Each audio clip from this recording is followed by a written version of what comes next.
Assalamu alaikum. Barkanku da dawowa wannan channel din tamu ta Techies. A wannan bidiyon namu za mu yi magana akan yadda mutum zai iya yin simple calculator tare da amfani da Python programming. Idan wannan shine bidiyo na farko da kake kallo namu akan Python, ka koma a videos na baya, muna da playlist na Introduction to Python. Idan mutum yana son ya yi creating calculator, ya yi creating codes wanda za su iya haɗa mishi, wanda za su iya mishi lissafi na wasu lambobi. Idan mutum yana son ya yi program wanda zai mishi lissafi, wato calculator, abin da zai fara na farko shine ya fidda variables ɗin shi. Variable wato kamar yadda muka bayani a baya, variable wuri ne wanda ka aje, wanda za ka aje wani data a cikin shi. Za ka ba wannan wurin suna, yadda za ka iya kiran wannan sunan daga baya ka yi amfani da shi. Yanzu variable ɗinmu na farko za mu sa mishi, variable ɗinmu na farko za mu ba shi suna num1. Wannan variable ɗin namu. Sannan kuma hakumanta wurin samun variable suna, variable ɗinka ba za ka yi sa space ba, ko da ba word ɗaya ba ne, ko da kalamai word biyu ne ka haɗe, ba za ka sa space a tsakaninsu ba. Abin da kuma za ka iya shi ne word ɗin na biyu za ka iya sa ya fara da capital letter duk da ba shi ne farko ba. Kamar yanzu a ce misali, in muna da muka ce first number, zai zamanto wannan n in namu za mu iya sa ya fara da capital letter, amma ba za mu sa space tsakanin first da number ba. Sannan kuma idan kai neman variable ɗinka haka, idan ka je cikin code ɗinka kuma kai kira shi, ka yi amfani da haka, f ɗinka ta fara da capital letter, kuma dai baka rubuta shi exactly da ka rubuta shi a nan saman ba zai yi ba. Dole idan ka declaring variable ɗinka, duk yadda ka rubuta shi haka nan za ka ci gaba da amfani da shi a cikin code ɗinka.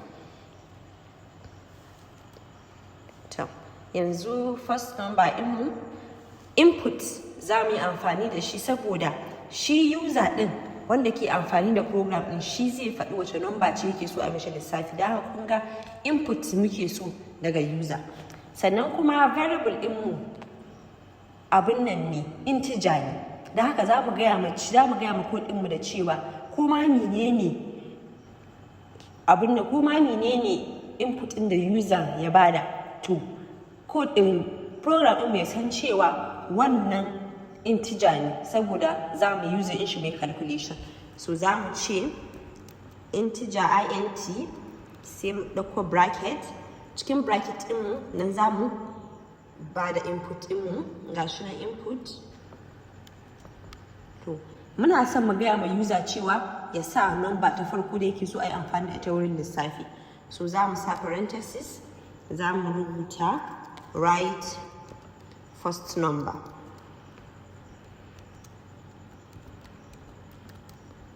Ga wannan na farko kenan. To sai number mu ta biyu, za mu sa mata suna num2. Shi ma input ne muke bukata, kuma integer ne, da haka integer, sannan input, sannan shi ma za mu ce write second number.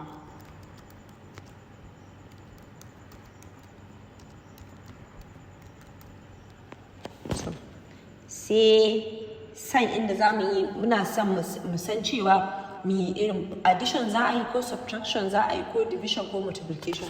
Za mu samu wannan variable ɗin namu suna operator. Za ka iya sa mishi, kuma za ka iya sa mishi sign ko ma ne. Shi ma input user zai bada first number ɗin shi da second number ɗin shi yake so a yi. Yana so a yi multiplying ɗin su ne, ko yana so a yi dividing ɗin su ne, ko kuma yana son a yi subtracting. So amma shi wannan operator ɗin ba integer ne ba, saboda ba number ba ne, da haka ba za mu sa int ba. Za mu bar shi kawai, za mu sa input,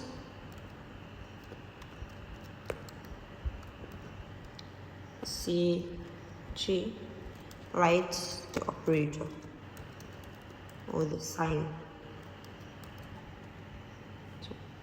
Yanzu mun gama da variables ɗinmu na uku. Akwai variable ɗinmu na hudu wanda shi kuma result ne, amma shi kuma sai nan gaba sannan za mu yi bayanin yadda za mu samu result. Yanzu abin da za mu yi shi ne, muna buƙatar mu san cewa idan addition ne ga abin da code ɗinmu zai yi. Idan kuma multiplication ne mutum ya bada as operator ga abin da code ɗin zai, idan subtraction ne ga abin da code zai. Don haka wannan kun ga abin da za mu yi amfani da shi anan shine if statement, saboda condition ne za mu ba code ɗinmu ga abin da zai yi. Sharaɗi za mu ba code ɗinmu ga abin da muke so ya yi. Don haka za mu yi amfani da if statement, za mu ce if operator equal to a nan za mu yi amfani da equal to sign guda biyu, saboda muna so mu san idan abin da ke cikin operator shine nan gefen, abin da ke gefen dama shine gefen hagu, shine abin da muke so mu sani. Idan muka ce if operator equal to kawai, kenan muna nufin operator mu abin da muka sa ɗaya gefen shi ya zama shine abin da operator yake. Kun gane? Idan muka ce yanzu operator equals to plus, abin da muke nufi shine mun yi saving wannan plus din a cikin variable operator, kenan operator dinmu ya zama variable. Bayan kuma yanzu already muna da variable operator, da haka yanzu muna son mu san abin da mutum ya bada, za a yi comparing a gani abin da mutum ya bada a sign in shi as wanda yake so a mishi shine cikin operator din. Kun gane? Yanzu muka ce if operator equals to plus, wato idan mutum ya rubuta plus kenan za a yi comparing, sai mu ce result. Yanzu result ɗin wani variable ne, amma za a samu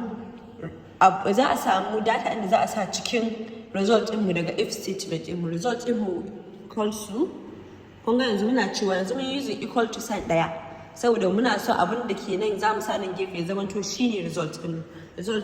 Result equals to first number, okay sorry, num muka amfani da shi ko, num1 plus num2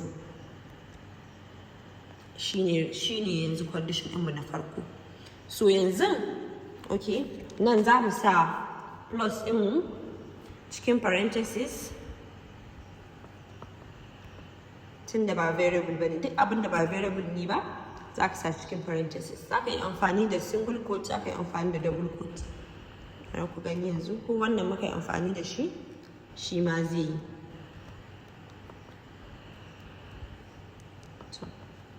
Yanzu sai wannan shine condition ɗinmu na farko. Yanzu shine wannan condition ɗinmu na farko. Idan operator ɗin da user ya bada plus ne, so result ɗinmu zai zama to I add in first number da second number. Sai condition ɗinmu na biyu. Yanzu za mu yi amfani da else if.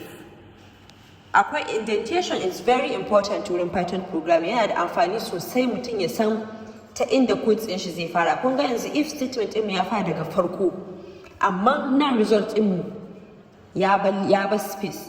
To wannan space ɗin shi ake ce ma indentation. Nan idan za ka danna space za ka danna su biyu, idan kuma ka danna tab za ka danna tab su ɗaya. Abin da yake nufi shine wannan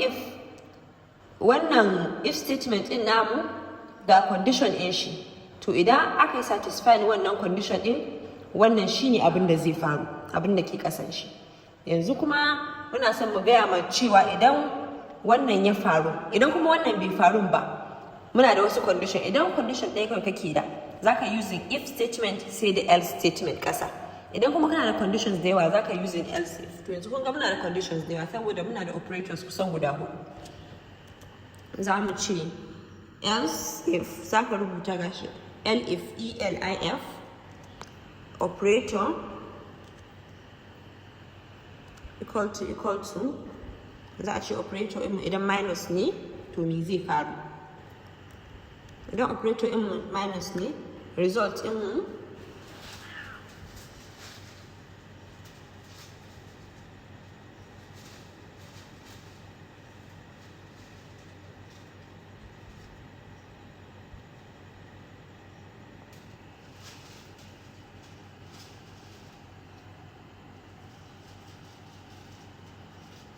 idan operator ɗinmu minus ne, result ɗinmu will be equal to number 1 minus norm 2 shine condition ɗinmu na biyu. Sai condition ɗinmu na uku shine idan operator ɗinmu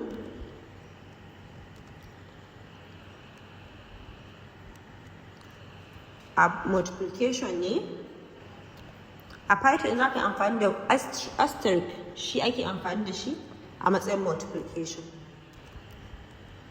So result ɗinmu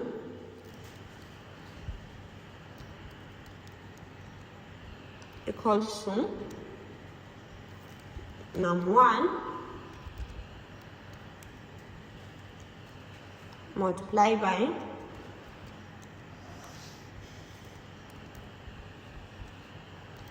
num2. Sai na uku shine na hudu, sorry, else if idan operator ɗinmu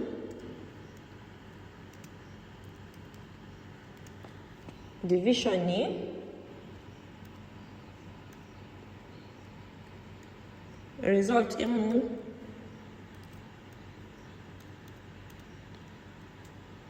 equals to num1 divided by num2.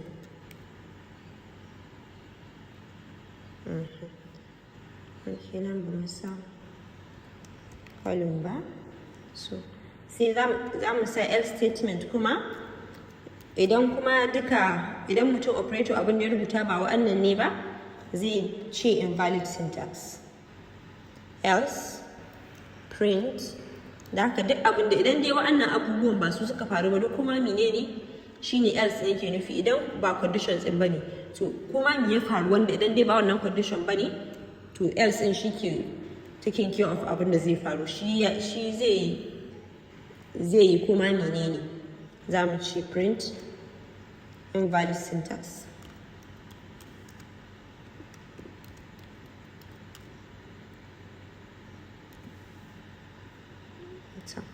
Yanzu ga shi nan mun yi, amma abin da za ku lura a nan shi ne ba inda muka ce program ɗin ya nuna mana result kuma menene result ɗin. Yanzu za mu zo daga ƙasa, bayan result ɗin mu za mu ce print result. Ga shi nan za mu iya kawai mai copy ɗin shi tunda abu ɗaya ne. Sai mu sa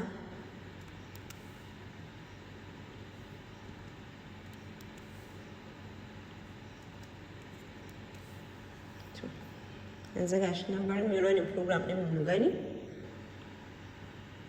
Kun ga ga shi na ya ce write first number. In ka zo nan ka danna inda ya ce write first number, mun shi number ɗin mu is 23. Ka sa enter zai ce write second number, mu ce yanzu 56. Muka sa enter write your operator. Yanzu muka ce operator ɗinmu is multiplication. Ga shi nan ya ba mu answer ɗinmu 1288. Kun ga yanzu mun yi simple calculator kenan using Python programming. Yanzu kowa ku kai kokari ku gwada ba tare da kun kalli wannan bayan kun kalli bidiyon sai ku gwada da kanku ku gani, sannan kuma duk wani error inda kuka yi having ku bi ku duba ku gani wani layi ne ku kokari ku gyara. Idan har kuna neman wani ƙarin bayani ko kuma kuna da wani tambaya, sai ku bar comment akan wannan bidiyo din. Idan kuma kuna da wani abu da yake shige muku duhu akan computer science, za ku iya barin comment din shi akan wannan bidiyo din. Insha Allah zan duba in gani idan zan iya muku bidiyo da zan ƙara muku ƙarin bayani akan shi da Hausa insha Allah. Kar ku manta ku yi liking, ku yi sharing, kuma ku yi subscribing to wannan channel din. Ta Rising Techies. Sai mu haɗu a bidiyo na gaba. Na gode.